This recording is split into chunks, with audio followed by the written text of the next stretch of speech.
ಸ್ನೇಹಿತರೆ ನಮಸ್ತೆ, ತಮಗೆಲ್ಲರಿಗೂ ನನ್ನ ಯೂಟ್ಯೂಬ್ ಚಾನಲ್ಗೆ ಸ್ವಾಗತ ಸುಸ್ವಾಗತ. ಈಗ ಒಂದು ವಿಡಿಯೋ ಹಾಕ್ತೀನಿ, ಅದೊಂದ್ಸಲ ನೋಡ್ಕೊಂಬನ್ನಿ. ಮಗಳ ಆಸ್ತಿ ಕೇಳ್ಕೊಂಡು ಬಂದರು. ಪ್ರತಿಯೊಬ್ಬರಿಗೂ ಆಸ್ತಿ ಅಂದರೆ ಅವರ ಮರ್ಯಾದೆ. ಆದರೆ ಅವರಿವತ್ತು ಮಗಳ ಆಸ್ತಿ ಕೇಳ್ಕೊಂಡು ಬಂದಮೇಲೆ ಅವರ ಮರ್ಯಾದೆನೇ ದೊಡ್ಡ ಪ್ರಶ್ನೆ ಆಗಿಬಿಟ್ಟಿದೆ. ಅವ್ರಿಗೆ ಸಾಕಷ್ಟು ಪ್ರಶ್ನೆಗಳು ಕೇಳೋಕಿದೆ. ಕರ್ನಾಟಕದ ಜನತೆ ಅನನ್ಯ ಭಟ್ ಕತೆ ಏನು, ಅವ್ರ ಕತೆ ಏನು ಅಂತ ಬನ್ನಿ ಸುಜಾತಾ ಭಟ್ ಅವ್ರನ್ನೇ ಮಾತಾಡ್ಸೋಣ. ನಮಸ್ಕಾರ. ಅಮ್ಮ, ನಾನು ಡೈರೆಕ್ಟಾಗಿ ಕ್ವೆಶ್ಚನ್ ಕೇಳಿಬಿಡ್ತೀನಿ. ಅನನ್ಯ ಭಟ್ ನಿಮ್ಮ ಮಗಳು ಅನ್ನೋ ಕತೆ ಸತ್ಯನ ಸುಳ್ಳ? ಸುಳ್ಳು. ಅನನ್ಯ ಭಟ್ ಅನ್ನೋ ಮಗಳೇ ಇರಲಿಲ್ಲ ನಿಮಗೆ? ಯಾಕಮ್ಮ ಸುಳ್ಳು ಹೇಳಿದ್ರಿ? ಕೆಲವರು ವ್ಯಕ್ತಿಗಳು ಹೇಳು ಅಂತ ಹೇಳಿದರು, ಹಾಗಾಗಿ ನಾನು ಅದನ್ನು ಹೇಳಬೇಕಾಗಿದೆ ಪರಿಸ್ಥಿತಿ ಬಂತು. ಯಾವ ವ್ಯಕ್ತಿ ಹೇಳಿದ್ದು?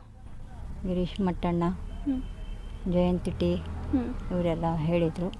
ಹಾಗಾಗಿ ನಾನು ಆ ಒಂದು ಇದನ್ನು ನಾನು ಆಸ್ತಿಯ ಇದಕ್ಕೋಸ್ಕರ ಈ ವಿಚಾರವನ್ನು ಹೇಳಿ ಅಂತ ಹೇಳಿದರು, ಅದಕ್ಕೆ ಹೇಳಿದ್ದೆ ನಾನು.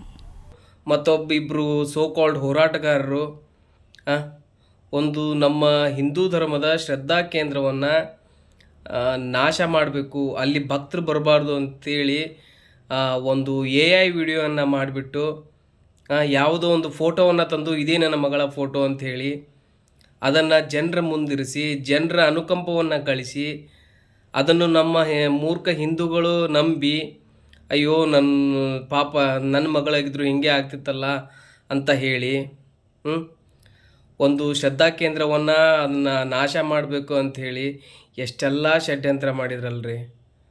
ಛೇ, ನಾನು ಒಂದು ಸಲ ಮರುಗಿ ಹೋಗಿದ್ದೆ. ಪಾಪ ಆ ಮುದುಕಿಗೆ ಈ ಮೀಡಿಯಾದವ್ರು ಎಷ್ಟೆಲ್ಲ ಪ್ರಶ್ನೆ ಕೇಳ್ತಾರ, ಯಾಕಾದರೂ ಈ ಥರ ಮಾಡ್ತಾರೋ ಅಂತ. ಇವಾಗ ನೋಡ್ರಿ, ಅಲ್ಲಿ ಕಾರಲ್ಲಿ ಕೂತ್ಕೊಂಡ್ಬಿಟ್ಟು ನನಗೆ ಮಗಳೇ ಇಲ್ಲ ಇಂತಿಂಥವ್ರು ಬಂದು ಹೇಳಿದರು, ಅದಕ್ಕೋಸ್ಕರ ನಾನು ಮಾಡಿದೆ, ನಂದು ಆಸ್ತಿ ವಿವಾದ ಇತ್ತು.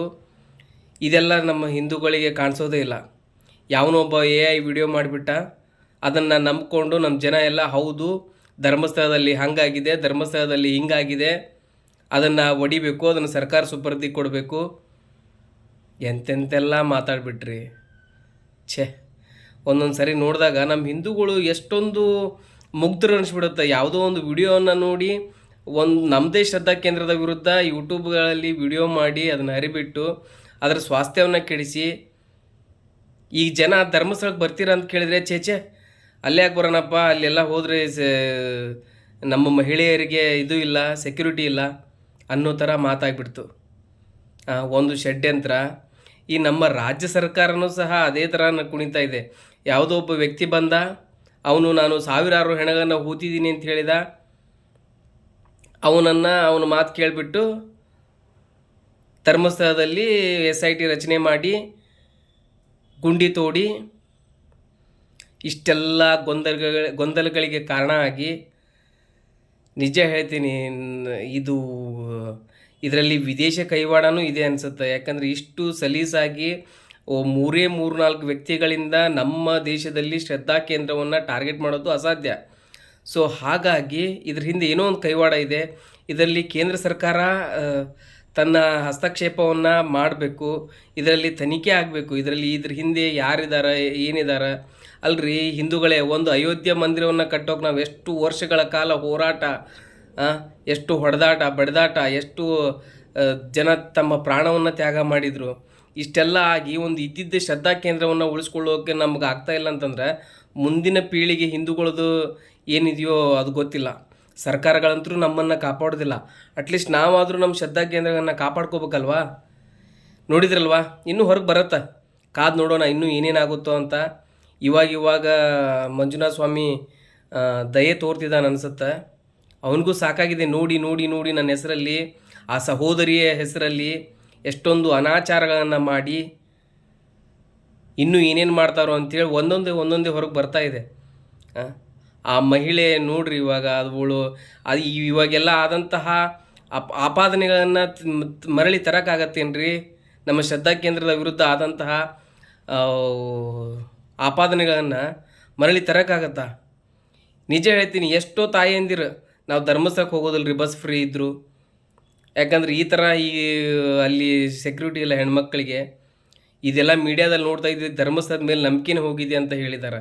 ಇದನ್ನೆಲ್ಲ ವಾಪಸ್ ತರೋಕ್ಕಾಗತ್ತೇನ್ರಿ ನಿಮ್ಮ ಕಡೆಯಿಂದ? ಏನೋ ಒಂದು ಆಸ್ತಿ ವ್ಯಾಜ್ಯ ಇಟ್ಕೊಂಡು ಅದನ್ನು ಕೋರ್ಟಲ್ಲಿ ಬಗೆಹರಿಸೋಕ್ಕಾಗದೆ ಇಂತಹ ಒಂದು ದೇವರನ್ನೇ ನೀವು ದಾರಿ ತಪ್ಪಿಸ್ತೀರಿ ಅಂದರೆ ನೀವು ಎಷ್ಟರ ಮಟ್ಟಿಗೆ ಇರಬೇಕು ಹೇಳ್ರಿ. ಇದು ಫ್ರೆಂಡ್ಸ್, ನಾನು ಈ ತಕ್ಷಣ ವಿಡಿಯೋ ನೋಡಿದೆ. ವಿಡಿಯೋ ನೋಡಿ ನನ್ನಲ್ಲೂ ತಡ್ಕೊಳಕ್ಕಾಗಲಿಲ್ಲ. ಸೊ ನಾನು ನಿಮ್ಮ ಜೊತೆ ಈ ವಿಷಯವನ್ನು ಹಂಚ್ಕೊಳ್ಬೇಕನ್ನಿಸ್ತು. ಸೊ ಇದು ಇವತ್ತಿನ ವಿಡಿಯೋ. ಕೊನೆಗೆ ಎಲ್ಲ ಆಗಲಿ, SIT ತನಿಖೆ ಆಗಲಿ, ಎಲ್ಲ ಆಗಿ ಹೊರಗೆ ಬರಲಿ. ಅನ್ಯಾಯ ಮಾಡಿದವರಿಗೆ ಶಿಕ್ಷೆ ಆಗಲಿ, ನಾವು ಬೇಡ ಅನ್ನಂಗಿಲ್ಲ. ಆದರೆ ನಮ್ಮ ಶ್ರದ್ಧಾ ಕೇಂದ್ರವನ್ನು ಟಾರ್ಗೆಟ್ ಮಾಡಿ ಅದನ್ನು ಮುಚ್ಚಬೇಕು, ಅದನ್ನು ಸರ್ಕಾರದ ಸುಪರ್ದಿಗೆ ಕೊಡಬೇಕು ಅಂತ ಹೇಳೋರ ವಿರುದ್ಧ ನಮ್ಮ ಹೋರಾಟನೂ ಇದ್ದೇ ಇರುತ್ತೆ. ಅದಕ್ಕೆ ಹಿಂದೂಗಳು ಏನೈತಿ ಎಚ್ಚೆತ್ತುಕೊಳ್ಬೇಕು. ಎಚ್ಚೆತ್ತುಕೊಂಡು ಸಮಾಜದಲ್ಲಿ ಬರೀ AI ವಿಡಿಯೋನ ನಂಬಕ್ಕೆ ಹೋಗ್ಬೇಡ್ರಿ. ಕಾನೂನುಗಳಿದೆ, ಕೋರ್ಟ್ ಇದೆ, ನ್ಯಾಯಾಲಯ ಇದೆ, ಜಡ್ಜ್ ಇದ್ದಾರೆ. ಸೊ ಅವ್ರ ಬಳಿ ಹೋಗಿ ನಿಮ್ಮ ಸಮಸ್ಯೆ ಏನಿದ್ರು ಹೇಳ್ಕೊಳ್ರಿ. ಅದನ್ನು ಬಿಟ್ಟು ಒಂದು AI ವಿಡಿಯೋನ ನೋಡಿ ನಮ್ಮ ಶ್ರದ್ಧಾ ಕೇಂದ್ರದ ವಿರುದ್ಧ ನಂಬಿಕೆಯನ್ನು ಕಳೆದುಕೊಳ್ಳುವಂಥ ಕೆಲಸ ಮಾಡೋಕ್ಕೆ ಹೋಗ್ಬೇಡ್ರಿ.